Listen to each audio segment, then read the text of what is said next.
I'll try to say it in Lithuanian, labas rytas. So good morning, everyone, and it's a pleasure being here. Good morning, Minister and everybody, in this exciting and important forum. As we just heard from the Minister and also the Commissioner, we are living, we all know that we are living very important, very difficult times. We just launched, for example, the OECD and an interim economic outlook, which basically says that we are facing one of the most challenging environments in decades because of the war of aggression of Russia and Ukraine. And we know that the world economy is slowing down at the same time that we have facing all over the world an inflation crisis. So the task for policymakers is very challenging. And obviously in the areas of energy and transportation and logistics, it's even more so, because basically what the war is doing is basically making us rethink and redesign our logistics systems going forward. And that's why I think it's highly appropriate to be discussing this in this important forum and here in Vilnius, because obviously Lithuania is one of the countries that has been deeply affected by the whole situation. I'll present a PowerPoint in which I'll talk about, first of all, world trade, and I'll talk about what the big changes that are happening.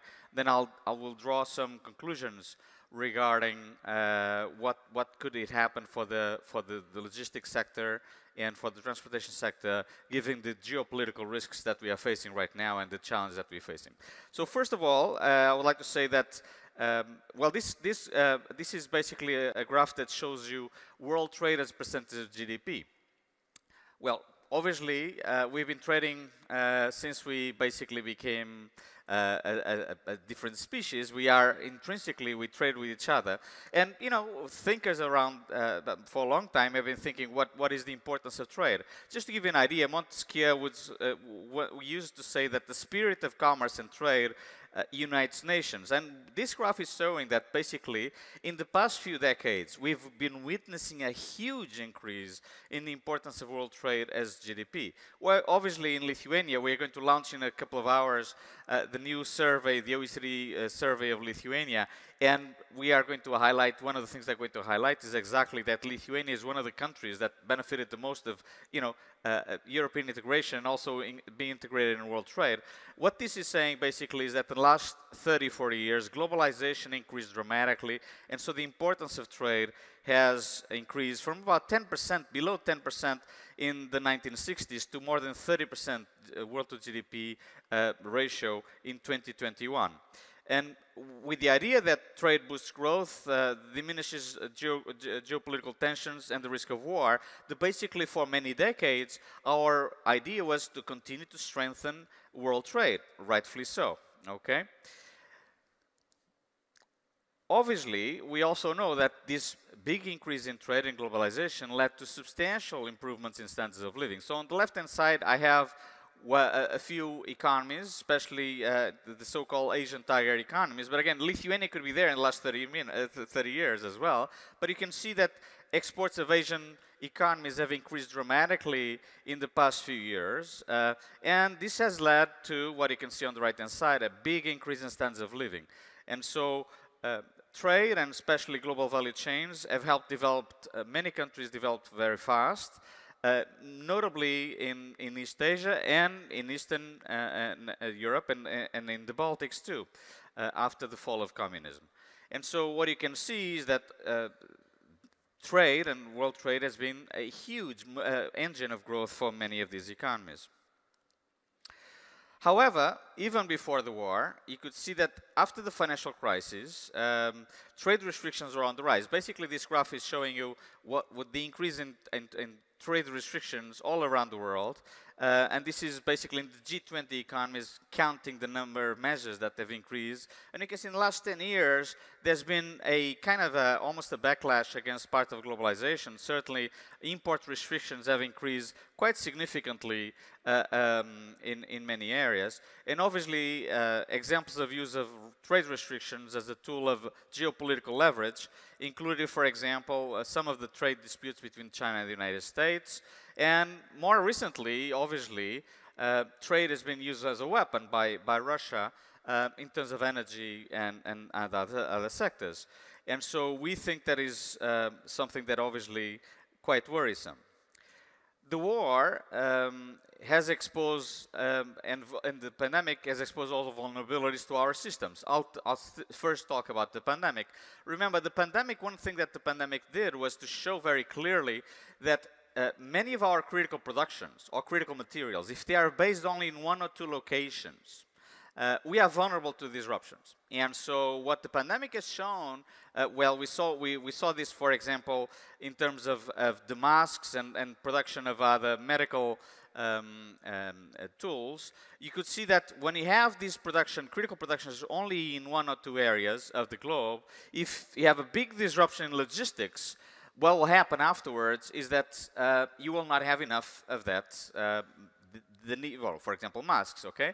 So what is important to say is that the pandemic showed already very clearly that when you are too dependent on one critical production, you know, the logistics usually suffer. What you can see on the left-hand side is in terms of the importance, for example, of having critical production related to one country. In this case is China. So China's share of commodity demand and production, you can see that China in the past few years has had a huge demand for commodities, but the same thing in terms of production. So a lot of productions were based in China. And so when the pandemic closed the world economy, we start having problems. As you know, one of the big issues that we had during the pandemic, but even now that with the strict lockdowns in China, when you have these strict lockdowns, this will put pressure on supply chains, and so, as I'll see later on, this led to a substantial increase, in fact, the prices of freight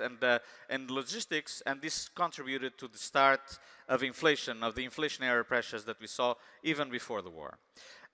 What happened on the right-hand side is basically the war exacerbated all this, in fact, made the situation a lot worse, because Russia started to weaponize energy against Europe.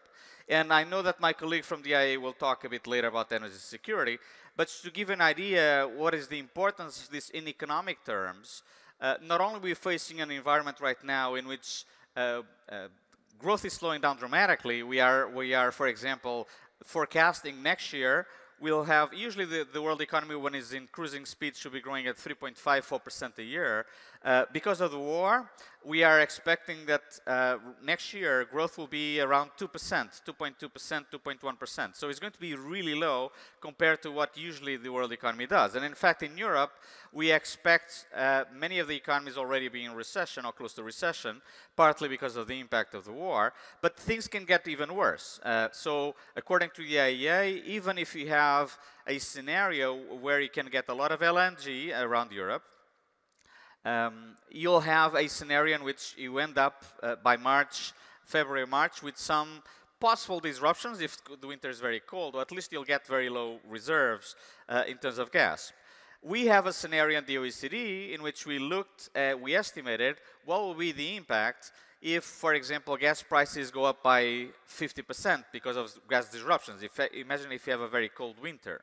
If that happens, then the world GDP will go down even more, by 0.5%, but in Europe it will be even more dramatic, because we think in this case GDP in Europe will go down by 1.4% compared to what would be expected, which is about 0.3. So most of the economies in Europe will be in recession if we have big gas disruptions in the next few months.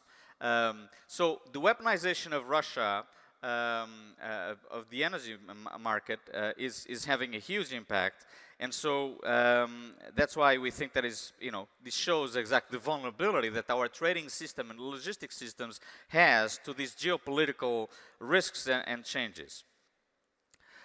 We also saw in the pandemic, and this is what is left-hand side, you can see in the pandemic basically what happened because of the after the pandemic, huge increase in demand in certain areas, but also parts of our supply constraints start biting with the pandemic. And so what you can see on the left-hand side is the share of all shipped goods waiting in container ships that peaked around September or October 2021. But you can see that even compared to the start before the pandemic, we still have logistically, it's better now, but it still have some problems in some parts, especially when you talk about computer chips and a few commodities. We still have some issues with supply chains.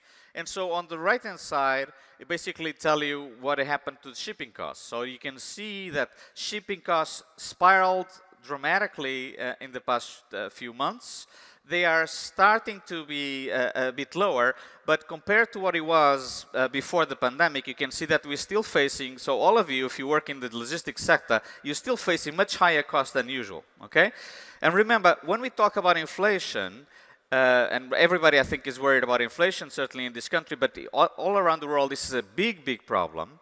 And this all started with the issues related to the pandemic, to logistic issues and the trading issues related to the pandemic. So because these costs went up, this led to a big increase in prices and led to more pressures. Obviously, what the war did was exactly to exacerbate this by imposing even more trade restrictions. More than that, huge increase in energy prices and food prices, which led to inflation. So what this is saying basically is that these bottlenecks in global containers, in shipping and ports, following COVID-19, have contributed to this global supply disruptions, but this also highlighted, as I said, the vulnerability of the logistics of the global supply chains. So what can be done and what should be done regarding in the next few years? And this is, I think, is important that you debate in this forum. How can you diversify? This is also what the Minister and the Commission were saying. How can you diversify in a period in which very troubling times, a lot of volatility? How can you diversify basically your logistics in order to be able to have a trading system that is reliable and at the same time does not have a big impact on the rest of the economies? On the left-hand side, basically, you're talking about how diversification led to or helped to better deal with the COVID outbreak.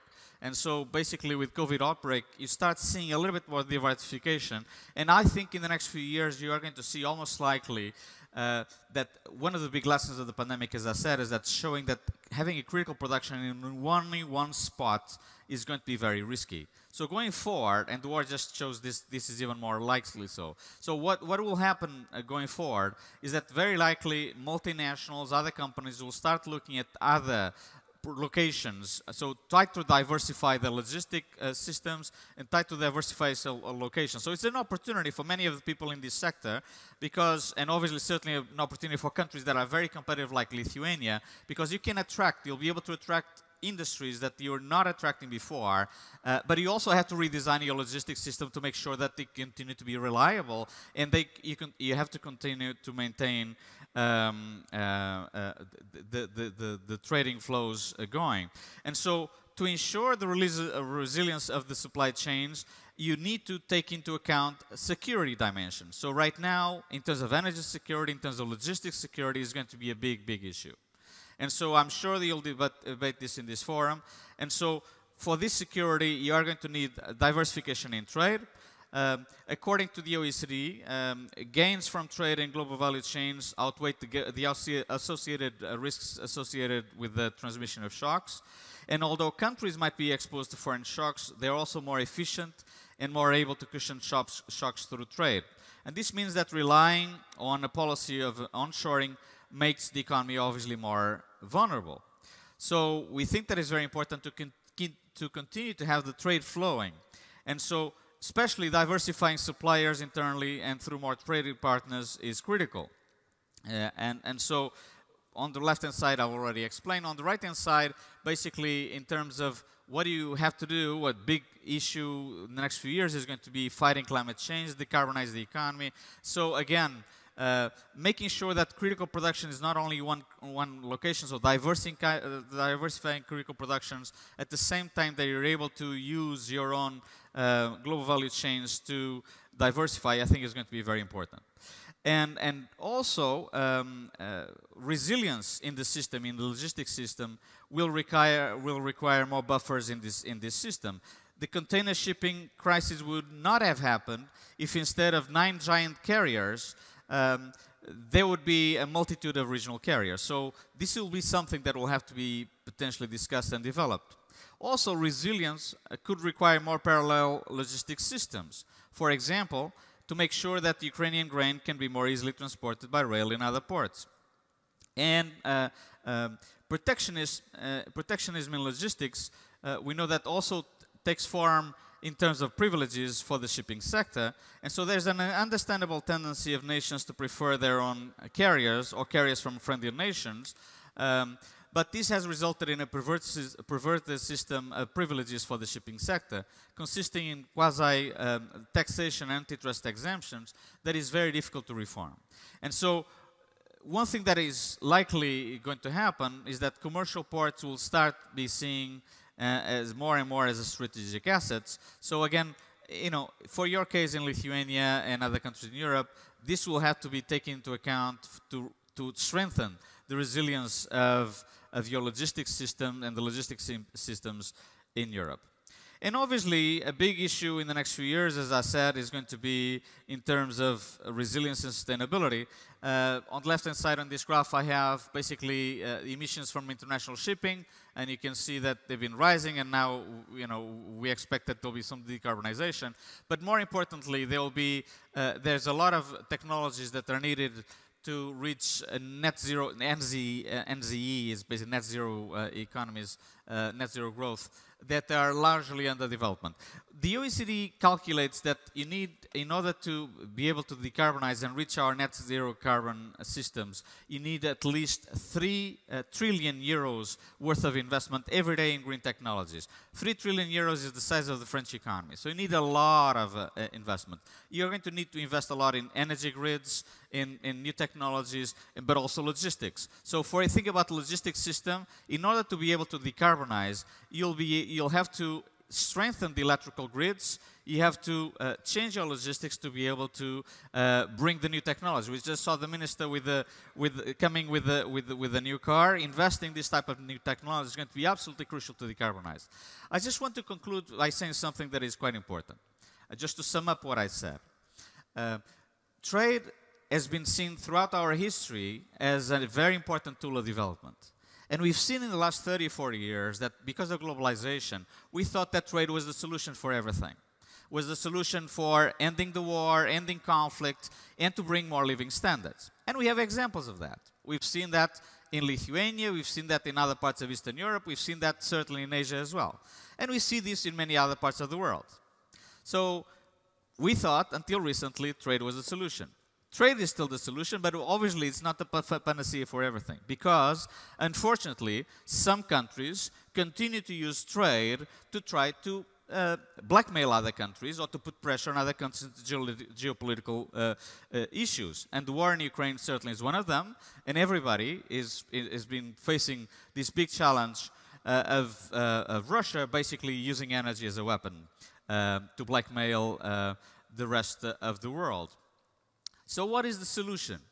Well, the solution for the logistics sector is certainly, we believe that try to keep trade open as much as you can, but obviously to strengthen resilience. Resilience of your logistics system, resilience of your transportation sector, and in order to do this, you need to diversify. So you need to diversify in terms of not only the partners, but also be able to diversify in terms of technologies. This is why, and just to end up what Minister and the Commission were saying, this is why the green transition is so important. It's very important because basically the green transition is going to give us a big opportunity to diversify our energy sources and our logistics systems to be less reliant on unreliable partners like we've seen recently. So investing in green technologies, investing in the decarbonization of the economy is going to be key to strengthen the resilience of the logistics sector and the transportation sector, and certainly for the energy sector. With that, I would like to wish you a wonderful forum. I hope this is going to be an exciting and interesting discussion, and look forward to hearing your conclusions. Thank you very much.